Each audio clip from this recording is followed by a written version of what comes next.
Décès de Robert Herbin, Paris stagne sur ses salaires, Spadafora contre la Serie A, l'exemple allemand Newcastle convoité, Higuaín, Arthur, Todibo et Umtiti dans l'actualité mercato.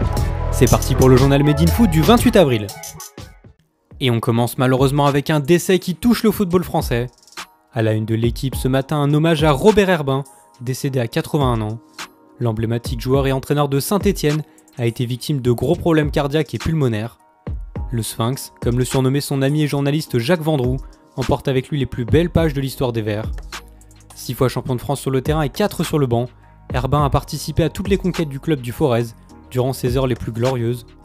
Le Parisien de naissance, en bon fidèle qu'il est resté toute sa carrière de joueur à Saint-Étienne pour finalement devenir son deuxième joueur le plus capé avec 492 matchs joués et 7ème meilleur buteur avec 99 réalisations. Le milieu défensif a ensuite troqué son maillot contre un costume, celui d'entraîneur.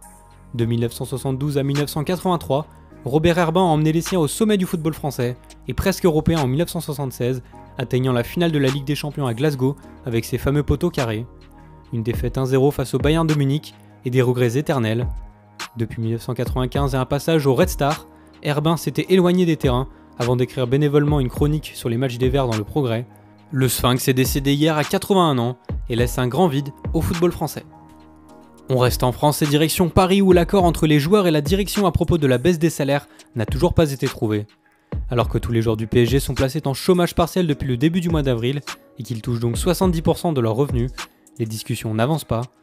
Pourtant, il y a 8 jours dans l'équipe, un dirigeant du club francilien a décrivé une conclusion bientôt trouvée.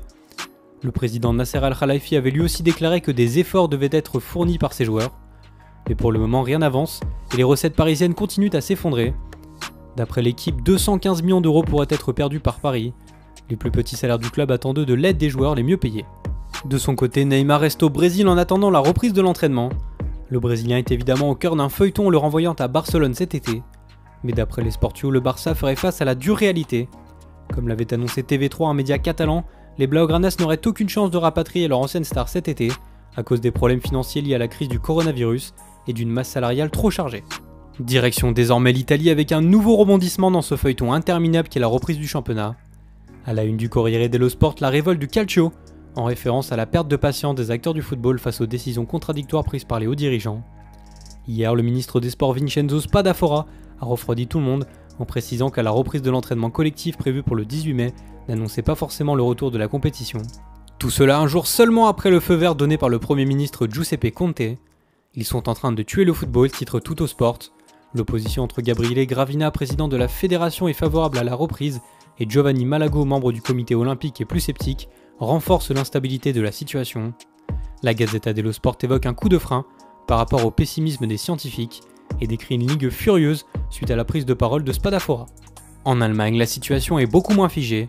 Marca met d'ailleurs en valeur la Bundesliga qui montre la voie pour le retour du football. Celui-ci ne devrait pas avoir lieu avant le 16 ou le 23 mai à cause de la décision du gouvernement prévue pour le 6 mai. Beaucoup moins touché que ses voisins européens avec 6000 décès, l'Allemagne a élaboré un protocole pour assister à la reprise de la compétition. En principale mesure, la Bundesliga isolera le moindre joueur contaminé pendant que les équipes continueront à jouer. La Ligue va d'ailleurs demander 20 000 tests pour s'assurer de la sécurité sanitaire. On enchaîne avec un détour en Angleterre alors que les dates de reprise n'ont pas encore été officiellement divulguées. Certaines équipes préparent déjà les futures échéances. Comme le rapporte le Star Sport, hier les joueurs d'Arsenal ont été autorisés à s'entraîner, 5 par 5, et avec une distance de sécurité évidemment obligée. Des sessions purement individuelles basées sur le cardio et la reprise de forme. Brighton et West Ham ont également pris cette mesure. Et puis toujours autre manche, un nouveau rebondissement en ce qui concerne le rachat de Newcastle. Les Magpies en passe d'être vendus à un fonds d'investissement public saoudien, mené par le prince Mohammed bin Salman, pourrait se mesurer à un nouveau client. En effet, c'est le propriétaire et président du média américain Clear TV, Henry Morris, qui serait entré dans la danse. L'homme d'affaires serait déjà en négociation avec l'actuel propriétaire Mike Ashley et aurait soumis une offre à 350 millions de livres, soit 400 millions d'euros. Passons désormais à une page mercato avec la Juventus. Alors que le grand flou caractérisait le futur de Gonzalo Higuaín, son père a vraisemblablement enterré tout suspense. À en croire le Corriere dello Sport, l'ancien joueur de Brest a clairement annoncé que son fils restera une année plus chez les Bianconeri. Et alors que le dossier Higuaín semble être réglé, la Juve chercherait désormais à se renforcer. À la une du Mundo Deportivo, feu vert à la Juve pour Arthur. Le milieu de terrain brésilien est poussé vers la sortie par le Barça pour cet été. D'après le quotidien catalan, le président Bartomeu permettrait même aux Turinois d'entamer les négociations avec l'ancien du Grêmio, qui lui ne voudrait pas partir. Il y a 6 jours, le journal précisait que les enchères montaient pour Arthur Melo du côté de Tottenham et l'Inter. L'opération devrait inclure d'autres joueurs si les négociations venaient à se poursuivre. Toujours du Barça pour finir avec d'autres ventes à la une de Sport.